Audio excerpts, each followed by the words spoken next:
بسم الله و الصلاة و السلام علی رسول الله. قاری یاز رحمت الله علیه در کتاب مدارک روایت میکنند که لیث ابن سعد رحمت الله علیه امام مالک را در مدینه میبینند روزی که از جبین امام مالک رحمت الله علیه عرق نازل شده ایستاده است. امام مالک عرق کرده ایستادند. میگویند از جبین شما عرق نازل شده ایستاده است. امام مالک میگویند بله، عرقت مع ابی حنیفه و انه لفقیه یا مصری. میگویند بله، همراه ابو حنیفه امام اعظم رحمت الله علیه بحث و مناظره میکردم که عرق کردم. امام ابو حنیفه فقیه است، دانشمند بسیار بزرگ است، ای مصری. گویان جواب میدهند به امام لیث ابن سعد. لیث در مصر بودند، برای همین میگویند یا مصری. و لیث ابن سعد میگویند ابو حنیفه را دیدم و برایش سخن امام مالک را گفتم. ابو حنیفه در جواب گفت بله، من هم همچنین از او دیده انسان دانشمند، انسانی که در جواب صادق است، انسانی که نقد تام میکند، انسانی که حاضر جواب و تیز جواب است، از او دیده بهتر و افضل تر را ندیدم. آنها امامان بزرگ بودند. سخن امام مالک و همچنین جواب ابو حنیفه بر بزرگی آنها دلالت میکند.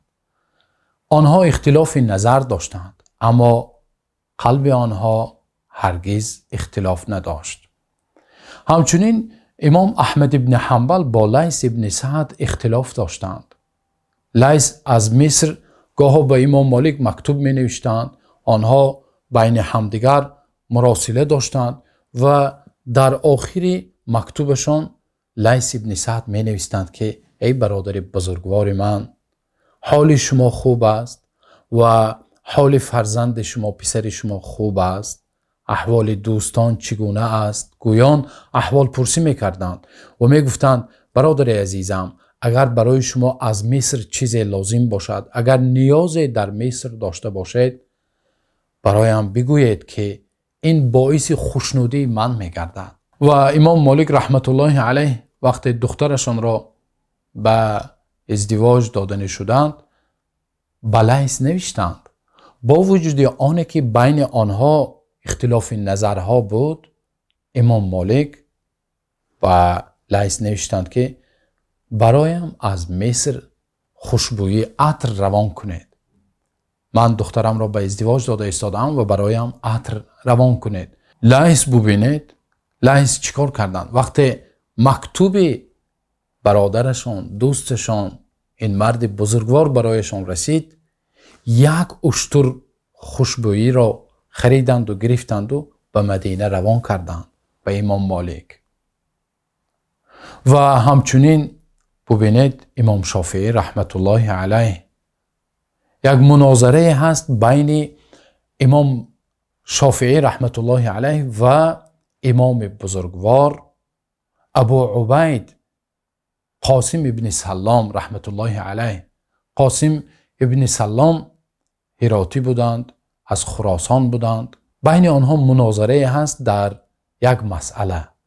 امام شافعی معنای قرع را در آیت کلمه قرع وارد شده است، معنای قرع را حیض تفسیر میکردند، اما امام ابو عبید باشند آن را طهر تفسیر میکردند. وقتی آنها مناظره کردند، در آخر امام شافعی رحمت الله علیه گفتند من به فکر شما، به رأی شما قناعتمند شدم و از فکر خودم، از رأی خودم برگشتم.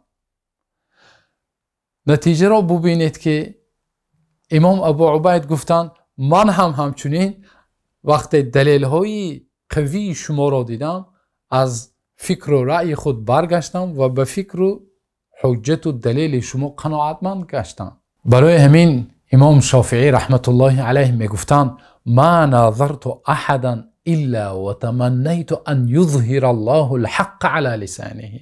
یعنی می گفتند من هر وقتا که با کسی مناظره، مناقشه و بحث می کردم، مگر اینکه تمنا می کردم که الله سبحانه و تعالی حقیقت را به زبان او جاری کند، حقیقت را از زبان او بشنوم.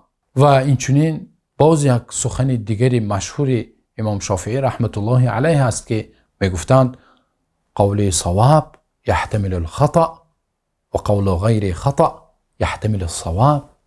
میگفتند رأی من، قول من درست است، آن چیزی که من اجتهاد کردم در نزد خودم درست است، اما احتمال خطاگی را دارد. و رأی غیر او قول غیر خطأ یحتمل الصواب.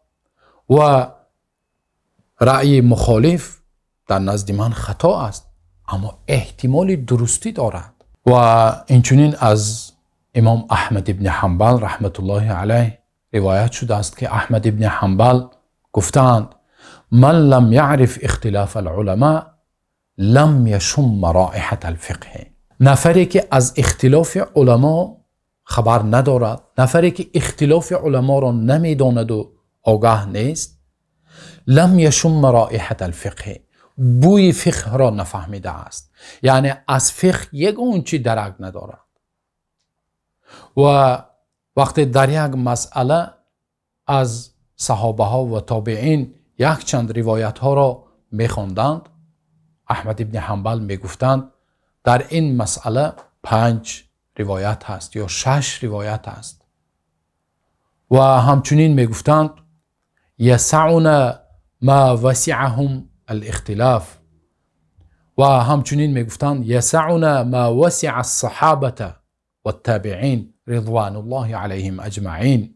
آنها اختلاف همدیگر را قبول کردند، با دل گشاد قبول کردند، یعنی صحابگان و تابعین رضی الله عنهم اجمعین.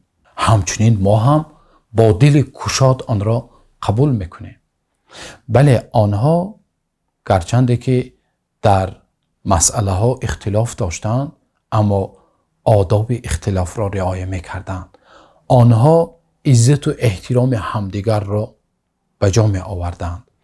و وقتی انسان اگر در فکر و اندیشه های خود تعصب میکنه، گویا که فکر و اندیشه های خود را همچون قرآن، همچون یک چیزی که رد کرده نمی شود یا همچون احادیث پیامبر صلی الله علیه و سلم میپندارد که این بسیار خطرناک است. هر یک انسانی که در روی زمین هست، چنانه که امام مالک رحمت الله علیه میگویند کل یؤخذ منه و یرد الا صاحب هذا القبر.